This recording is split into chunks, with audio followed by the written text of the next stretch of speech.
Prêt pour l'impact, c'est la question que je pose chaque jour à une personnalité qui compte dans notre économie. Et je reçois aujourd'hui Thierry Blandinière, bonjour. Bonjour. Le directeur général d'Invivo. Je veux bien que vous nous présentiez Invivo pour commencer en quelques mots. En quelques mots. Donc, Invivo, c'est l'Union nationale des coopératives à la base. Donc, c'est une union de services. On vend des services aux coopératives. C'est-à-dire qu'on vend des intrants et puis on leur achète aussi leur collecte pour l'exporter dans le monde entier.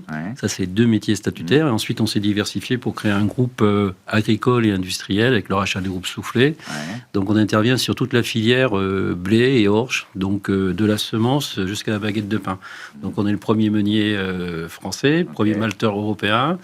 Et puis, on est aussi très présent dans le retail. Donc, c'est à côté, mais il faut le dire, avec Jardiland et Gamme Vert. Ok, très bien. Avec quelques chiffres. On a les chiffres 24-25, chiffre d'affaires 11,4 milliards d'euros, un effectif autour de 15 000 collaborateurs, une présence dans 38 pays et 163 coopérative sociétaire. Qu'est-ce que ça change, ce mot-là, coopérative? À quel point ça change la donne?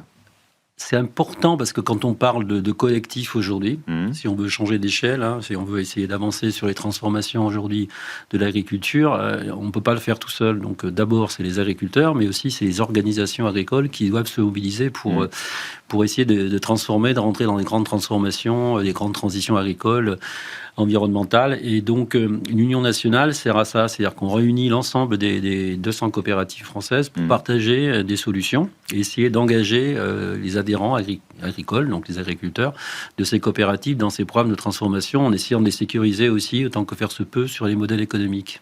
Ça veut dire quoi, une coopérative? Ça veut dire qu'il n'y a pas d'actionnaires? Ça veut dire comment ça fonctionne? Les actionnaires sont des agriculteurs qui sont sociétaires de leur coopérative. Ils sont à la fois clients, et ils sont fournisseurs et ils sont aussi actionnaires. Donc, ils ont 3 casquettes. C'est un modèle, modèle tout à fait particulier. Et original. Mais c'est comme un modèle mutualiste, en fait, de banque. Et souvent, d'ailleurs, quand je discute avec des représentants de banques mutualistes, ils parlent de temps long. Est-ce que vous avez ce sentiment aussi? C'est-à-dire, est-ce que l'organisation en coopérative vous permet d'être un peu moins court-termiste?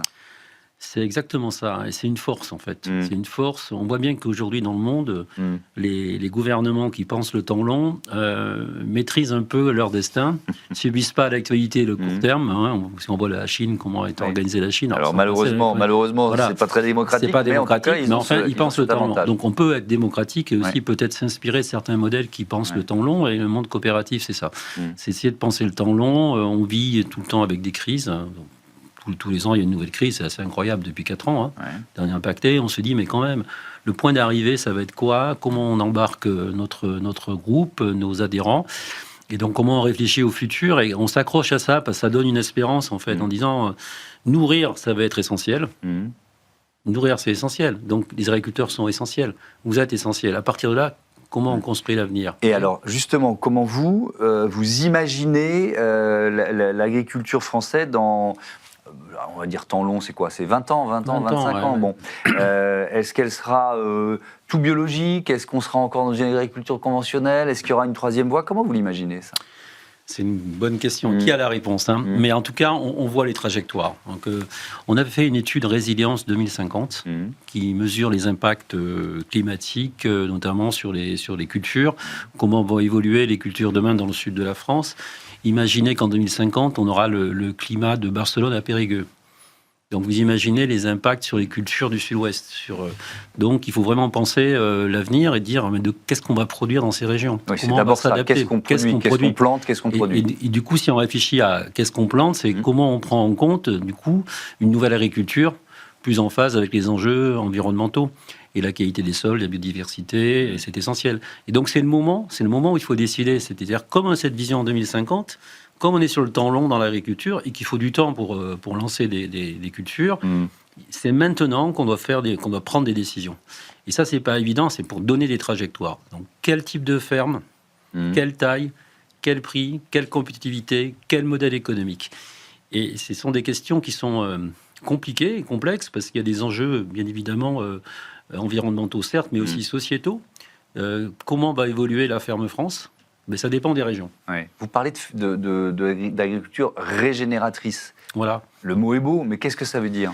Ça fait longtemps qu'on en parle. Donc la question, c'est comment effectivement on en fait une agriculture compétitive et qui donne du sens, parce que on a besoin de travailler la qualité des sols. Les sols sont pauvres et donc il faut régénérer les sols. À partir de là, il faut rentrer dans un schéma de rotation de culture. C'est-à-dire qu'on ne peut pas faire simplement une seule culture avec de l'engrais et puis l'agriculture conventionnelle, les phytos, etc. Certes, il faut de l'engrais, mais il faut produire différemment. Donc, comment on produit différemment? Ça veut dire qu'il faut rentrer dans un schéma de rotation de culture. Donc, je fais du blé, je fais des légumineuses, je travaille mes sols sur des cycles de 5-6 ans. Donc, pour l'agriculteur, c'est un changement de modèle économique complet. L'agriculteur qui était dans la logique de dire je produis régulièrement mes céréales tous les ans, va devoir changer et produire différemment et d'autres cultures. Donc, la question qui est posée par l'agriculteur, c'est il dit mais finalement, je vais bien m'engager dans ce type d'agriculture, mais est-ce qu'il y a un marché en face? Oui, parce que je vais gagner dans l'affaire? Il y a quand même pas mal d'agriculteurs qui sont passés au bio et qui ont malheureusement dû et on voit bien la quoi. limite, effectivement. On peut pas. Il y a un consommateur, il y a un pouvoir d'achat, il y a un prix. Donc la question, c'est comment on transforme l'agriculture, mais en maintenant les prix sans trop les augmenter. Sinon, ça passera pas sur les volumes. Donc l'idée, c'est de travailler ces rotations de culture et d'avoir effectivement des coopératives. Et c'est là où on retrouve le modèle des industriels qui contractualisent sur un schéma de rotation de culture d'une manière pluriannuelle pour sécuriser un revenu à l'hectare à l'agriculteur. Et c'est ça l'enjeu. Et l'agriculteur, si on le sécurise dans son revenu minimum garanti, à l'hectare, il peut s'engager, il va s'engager. Parce que pour l'instant, vous avez encore pas mal d'agriculteurs, de vos interlocuteurs qui voient dans effectivement ces enjeux de régénération, de transition écologique, plus une contrainte qu'une opportunité économique, quoi. Mais parce qu'en fait, ils demandent aux opérateurs qui mettent en marché de s'engager. En disant, regardez le bio. Donc on a des aides. Bon, les aides publiques, c'est très bien. Mais si en face, il n'y a pas le marché, qu'est-ce qu'on fait? On ne vend plus, on déclasse les produits. Et donc, la crainte des agriculteurs, c'est effectivement, si on est trop dogmatique, c'est de forcer la production, mais qu'il n'y ait pas de marché en face. Donc, les coopératives, ou les négoces, ou la filière, les filières agroalimentaires, doivent s'engager à elles qui comprennent le marché, qui comprennent le consommateur, qui ont une logique de marketing, à orienter les agriculteurs dans la bonne direction. En disant, mais vous inquiétez pas, si on va là, il y aura un marché qui sera pérenne. C'est pas toujours facile, mais c'est exactement ça. Et l'agriculteur, s'il a des contrats, enfin, s'il est sécurisé sur son revenu, il va y aller. Avec ou sans intrants, alors après, il y a tout un cahier des charges, etc. Voilà, parce que ça, c'est quand même une question assez majeure. Là, par exemple, décision à la fois européenne, française, enfin surtout française, de réintroduction des néonicotinoïdes. Alors, c'est essentiellement pour les betteraviers et les noisetiers. Est-ce que, je vais poser une question, comment je peux la poser? Est-ce qu'ils ont suffisamment investi pour trouver une alternative? Parce qu'ils nous disent, on ne peut pas s'en passer. J'entends cet argument, mais est-ce qu'il y a eu, de la part de la filière, peut-être d'un groupe comme l'autre, suffisamment d'investissement pour trouver une alternative? Alors, pas assez, parce qu'effectivement, il y a des groupes comme le nôtre, mais il y a tous nos fournisseurs, les grands groupes qui font des intrants, traitements phytosanitaires, qui doivent investir en recherche et développement pour essayer de faire baisser l'impact de ces phytosanitaires ou de ces engrais à base de pétrole ou de gaz. Et donc, la question qui se pose, c'est de se dire comment on met assez d'argent, y compris dans la recherche, y compris dans la semence. Est-ce qu'il y a assez d'argent fléché dans cette direction-là? La réponse est non, aujourd'hui. Donc, quelque part, on est un peu dans des solutions, mais qui ne sont pas complètement finies. Et donc, on est vraiment dans une période de transition. Donc, il faut massivement investir plus dans la recherche. L'INRAE, il travaille en France, mais aussi les grandes entreprises, pour trouver des solutions. Par exemple, sur les betteraves, la génétique de la betterave pourrait, à un moment, évoluer pour éviter qu'il y ait un traitement, parce que la plante sera plus résistante. Donc, il y a des travaux qui sont actuellement en recherche, et c'est la solution qui permettra d'éviter d'utiliser les phytosanitaires dont vous parliez. Mais il faut du temps. Peut-être qu'il faut 5 ans, 6 ans. Là, il y a une solution devant nous. On a pris un peu de retard. Oui, on a pris du retard parce que quand il n'y a pas la pression, il y a aussi le confort. Donc, voilà. Donc, du coup, on dit finalement, on a le temps. Mais quand il y a une pression, alors une pression, on va dire, intelligente, pas trop contraignante, et un point d'arrivée, ça engage les transformations. Alors, vous parliez d'engrais pétrochimiques, ça m'amène à ouvrir un chapitre actualité avec peut-être les conséquences de 3 mois et demi de quasi-fermeture du détroit d'Ormuz. Ça a une conséquence là directe sur les prix C'est une conséquence pour nous sur les prix, mais pas sur les volumes, puisqu'on n'est pas directement concerné par ces zones du monde sur l'approvisionnement de nos engrais qui viennent principalement... Alors, avant, c'était la Russie, mais on a arrêté. Du coup, on a basculé sur le Maroc, États-Unis, États-Unis, pays d'Europe du Nord. Donc, l'incidence que l'on a aujourd'hui, c'est sur les prix. Voilà. Qui sont quand même significatifs. Donc, l'agriculteur se pose des questions. À quel prix doit-il acheter son engrais maintenant pour les cultures d'automne ? Parce que c'est là où ça va se jouer. Et là, vous avez beaucoup d'agriculteurs qui disent, attendez, des engrais à 600, 700 euros la tonne, alors qu'on était à 250, 300, et que le cours des céréales reste stable, pourquoi je planterais est-ce que j'ai intérêt à faire l'impasse sur les cultures? Et ça, c'est dangereux, l'impasse sur la culture. Ou faire autre chose, ou faire l'impasse, parce que de toute façon, c'est à perte. Sauf si les cours des céréales augmentent. Alors justement, vous disiez... Ce n'est pas le cas aujourd'hui. C'était une interview du mois de mars, fin mars, vous dites on va avoir certainement une inflation sur les céréales à la rentrée de manière significative pour le consommateur. L'augmentation des prix, elle se fera en janvier ou à la rentrée, tout dépend de l'arrêt ou non de cette guerre en Iran, évidemment. Donc là, malheureusement, cette guerre, elle dure. Alors... Oui et non, parce qu'il y a des discussions aujourd'hui. Si j'écoute le président américain, je peux comprendre que le 15 juin, il arrêtait tout et que ça repartait comme avant. Optimistes. Bon, il a une Coupe du Monde à organiser. C'est vrai que c'est compliqué d'être devant les projecteurs de l'actualité mondiale en étant en guerre. Pour négocier, il faut être deux, je vous l'accorde. Donc forcément, en face, ils ne sont peut-être pas d'accord. Et espérons que ça se termine. Mais cette inflation, elle est écrite ? Oui, parce qu'elle a embarqué. Parce que regardez, les agriculteurs déjà dans les zones, on va dire, africaines, Australie, peuvent plus payer l'engrais à ce prix-là. Donc, ils vont moins produire. Si on produit moins, mondialement, vous allez avoir un déséquilibre offre et demande, et mécaniquement, les cours des céréales à Chicago vont monter. Et je vous rappelle, et je ne veux pas effrayer personne ce matin, mais après la guerre en Ukraine, le blé était monté à 440 euros la tonne. Aujourd'hui, on est à 180. Et vous avez vu l'inflation, pendant 2 ans, les produits alimentaires ont augmenté de 12 à 15%. Voilà, on y est. Bon, j'espère que ce ne sera pas comme ça, je le souhaite vraiment. Mais mécaniquement, quand on regarde ce qui va se passer, moins de production parce que les engrais sont trop chers, mécaniquement, les prix vont monter. Et le temps que les meuniers achètent leur blé, etc., vous avez toute l'inertie du système de la transformation qui nous amène en début d'année 2027. Ça nous ramène finalement à ce qu'on disait précédemment et à cet enjeu de souveraineté. C'est-à-dire que plus on réussit cette transformation en agriculture régénératrice dont vous parlez, moins on sera dépendant de ces engrais pétrochimiques. Etc., de ces engrais, mais oui et non, parce qu'il y a quand même une logique de prix mondialisée. On n'est pas sur des marchés fermés. Donc si je prends les céréales, c'est pas la France qui fait le prix des céréales. Même si on était complètement fermé, ça serait pas nous. Ou alors il faudrait revenir au quota d'avant, où il y a des stockages stratégiques, comme ça se passe aujourd'hui en Inde, où quelque part on maintient un prix d'État, quelque part. Le prix de la baguette, je me rappelle, dans les années 70, était réglementé. C'était, je ne sais plus combien, un franc, je dis n'importe quoi, mais c'était réglementé. Et donc, on ne va pas revenir à ça. Non, je ne pense pas qu'on reviendra en arrière. Il me semble. Bien qu'aujourd'hui, il faut faire attention à ce qu'on dit, mais quand même, on ne va pas revenir à ça. Donc, du coup, il y aura quand même cette inflation. L'important, c'est l'offre et la demande. C'est la mondialisation. On est dans la mondialisation et les prix, c'est un équilibre offre et demande qui est mondialisé. Mais est-ce qu'on peut garder, parce qu'en ce moment, il y a de vrais enjeux de balance commerciale agricole et de souveraineté, est-ce qu'on peut garder ou recréer une agriculture française souveraine ou plus souveraine? Ou ça vous semble daté comme vision? Je pense que, quand on parle de souveraineté, de quoi on parle? Parce qu'en fait, la souveraineté, par exemple, sur les céréales, on est exportateur. Donc, quelque part, la souveraineté, ça nous permet aussi de rayonner à l'international. Et c'est un enjeu aussi de rayonnement de la France à l'international sur un savoir-faire qui est la filière blé. Quand on parle d'importer, par exemple, des oranges, on ne sera jamais souverain en orange, ça vient du Maroc. Donc après, ça dépend de quoi on parle.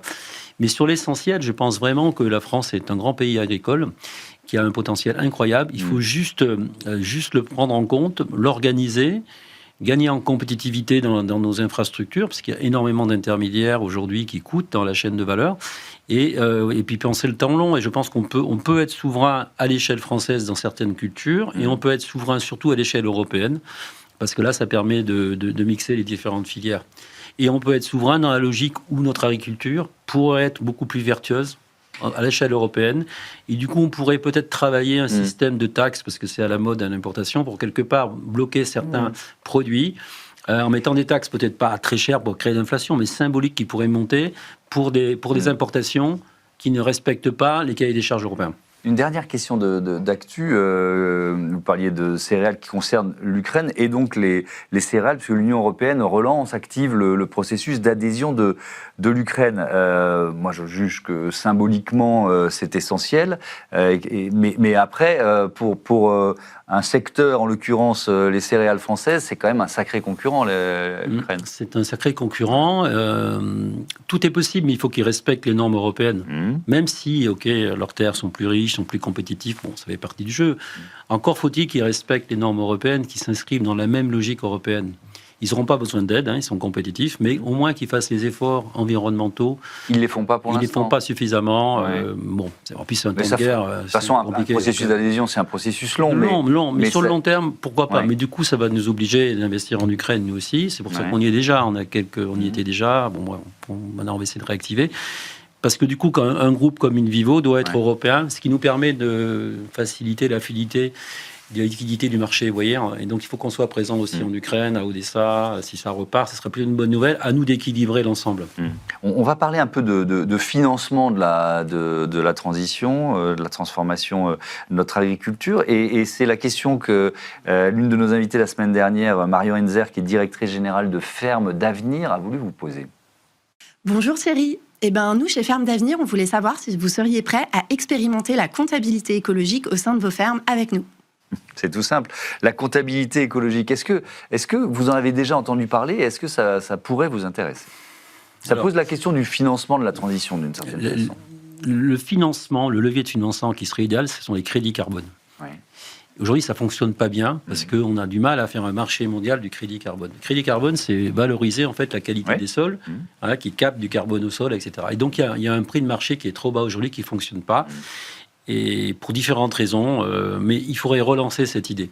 C'est-à-dire, dès l'instant où on commence à avoir des crédits carbone, c'est un revenu complémentaire pour l'agriculteur, dès l'instant où il s'engage dans les grandes transitions.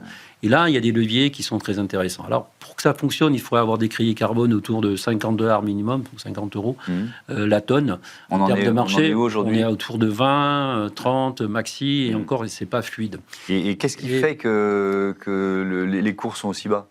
Et parce qu'on n'a pas créé le marché, la place de marché de crédit carbone qui fonctionne. Aujourd'hui, les grandes entreprises compensent, font de la compensation dans leur bilan sur des crédits carbone, par exemple en Amérique du Sud, sur les mangroves, etc., à $7.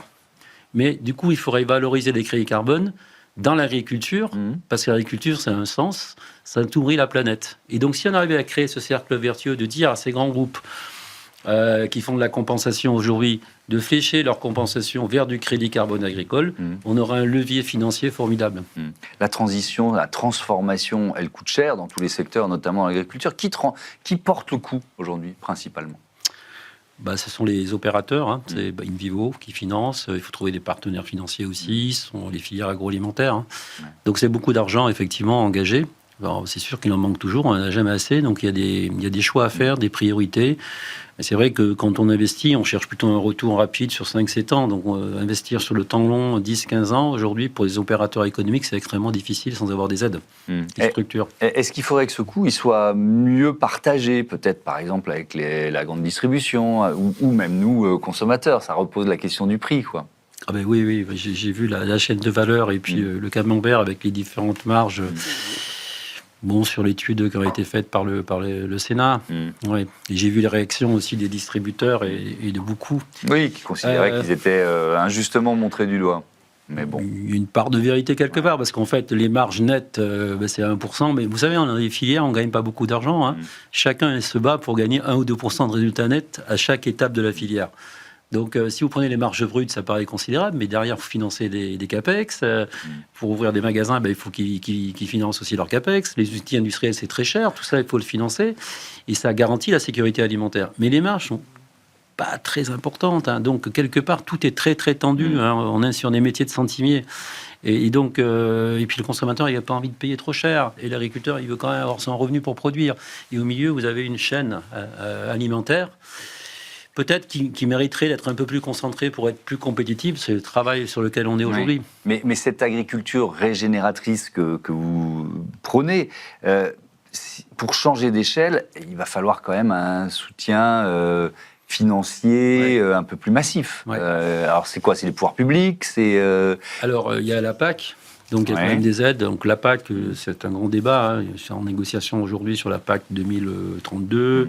Comment flécher les aides sur tel type d'agriculture. Bon, c'est un vrai débat politique, ça aussi, hein, qui n'est pas simple. Donc je vous l'accorde. Et ensuite, une fois qu'on a la PAC, il peut y avoir des leviers financiers avec des endettements, porter des CAPEX, des partenaires financiers, des clients qui peuvent aider à financer. Donc en fait, on peut structurer tout ça. Si je prends par exemple, je vous donne 3 chiffres, vous allez vite comprendre. Parce qu'on a l'étude, hein, on a pas mal de fermes pilotes, on sait exactement de quoi on parle en fait. Si on veut transformer un agriculteur qui aujourd'hui fait des céréales de manière classique, un agriculteur qui demain s'engage sur un programme d'agriculture génératrice sur 5 ans, avec ses rotations de culture, avec les légumineuses, il y a des impacts de marge brute. On sait qu'il va perdre potentiellement, enfin le risque, qu'il perd entre 150 € et 200 € l'hectare, parfois dans certaines rotations de culture. La question, c'est comment on lui garantit qu'il ne les perdra pas si jamais il les perd. Et comment on finance cette garantie. Donc, il y a 3 leviers. Je reviens sur les crédits carbone. Donc, si on arrive à avoir des crédits carbone à 50 €, 60 €, ben, ça compenserait le risque. Et du coup, il serait sécurisé. Et ensuite, il y a les contrats des clients. C'est-à-dire qu'on pourrait contractualiser, nous, en tant qu'industriels, sur 5 ans, un prix moyen qui éviterait la volatilité. Et ensuite, des aides publiques. Donc, vous voyez, sur 150 €, 50 € les crédits carbone, 50 € le client qui pourrait payer et répercuter au consommateur, et 50 € par des aides publiques qui seraient fléchées pour soutenir ce type d'agriculture. Il y a certains agriculteurs qui ne peuvent même pas imaginer le faire parce qu'ils sont en difficulté. Parce que, donc, j'imagine qu'arriver avec un discours comme le vôtre ou des questions, il est bien gentil le journaliste, il y a peut-être des gens qui nous regardent et disent bien gentil, mais moi je ne peux pas, hein, j'ai zéro marge, etc. C'est là où le rôle des coopératives est essentiel. Parce qu'une coopérative est capable de travailler avec tout type d'agriculteurs pour l'engager en mutualisant ses moyens et quelque part en mutualisant aussi les aides pour aider tel ou tel agriculteur qui rentrerait dans ce processus. C'est l'intérêt des unions de coopératives. D'accord, donc ça mutualiser les moyens et embarquer. Ça permet aux agriculteurs les plus en difficulté de malgré tout être éventuellement coopérative, ça lui garantit il produit, il est sûr de vendre. Alors la question c'est le prix de marché, mais un agriculteur indépendant, s'il n'a pas sa coopérative, à qui vend-il?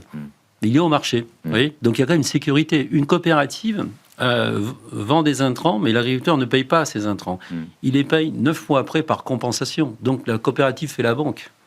Vous voyez, bien compris. Il nous reste 2 minutes 30, on va parler d'intelligence artificielle dans un instant, mais je voudrais quand même évoquer la question de la transmission, parce qu'il y a une génération d'agriculteurs qui part à la retraite, là. C'est quand même un défi majeur, là aussi, à relever. C'est un challenge majeur. Après, il faut aussi réfléchir à la taille d'exploitation et dire de quelle exploitation, sur quelle exploitation le jeune va s'investir, parce que il faut en profiter pour agrandir un peu les exploitations. Ça dépend des régions, mais il faut qu'elle reste compétitive, son exploitation. Et quand je parlais de l'étude 2050, on a regardé les tailles d'exploitation des fermes. Si vous regardez, depuis 20 ans, les tailles ont doublé. Il y a moins d'agriculteurs, mais le potentiel de production reste là. Et donc, quand on se projette, ça va être pareil. Donc, pourquoi ça se passe comme ça? Parce que la seule façon de maintenir un revenu, puisque les charges augmentent, puisque les charges environnementales augmentent, et qu'on ne peut pas monter les prix, c'est d'écraser nos coûts fixes. Et donc, ça se fait naturellement. Et donc, le jeune agriculteur, il faut qu'il s'inscrive dans cette trajectoire. Et s'il s'inscrit dans cette trajectoire, s'il est aidé, il aura une ferme compétitive demain. Et je pense que dans ce ordre-là, il trouvera des financements. Une ferme compétitive et qui utilisera de plus en plus les données, la data. Bien sûr. Alors, c'est déjà le cas. Oui, on a déjà parlé de data, mais oui. Aujourd'hui, il y a des applications. Nous, on a lancé plein d'applications qui font que l'agriculteur, il peut rentrer ses datas, son cahier des charges. Tout ça, c'est crunché dans les IA. On lui renvoie du prédictif sur voilà ce qu'il faut faire, voilà comment il faut semer. La technologie, c'est formidable dans l'agriculture. Ça permet d'utiliser moins d'intrants aussi. Oui, bien sûr, parce que ça permet de développer une agriculture de précision. Donc, sécuriser en disant, là, sur tel endroit de la parcelle, c'est pas la peine. Il n'y a pas besoin de rajouter d'intrants, pas d'engrais, ça va fonctionner. Alors qu'aujourd'hui, plutôt hier, parce que maintenant on est plutôt dans l'agriculture de précision qui s'est vraiment développée, hier, en fait, par sécurité, ils traitaient de la même façon tous les hectares de ces parcelles. Là, il peut ajuster en fonction du potentiel agronomique du sol, pratiquement au mètre carré près, aujourd'hui. Et ça veut dire 15%, 20%, 30% d'intrants en moins parfois? Oui, ça veut dire, nous, sur les fermes pilotes, 20-25% d'intrants en moins, donc 25% de résultats en plus. si le rendement est garanti. Évidemment, voilà. c'est du coup... Donc, il a intérêt. Il faut juste le rassurer, en fait. Ouais, okay. C'est vertueux. Eh ben, on termine là-dessus. Merci beaucoup, Thierry Merci beaucoup Blondinière, pour l'invitation. Et à bientôt sur Be Smart for Change. On passe tout de suite à notre rubrique Startup.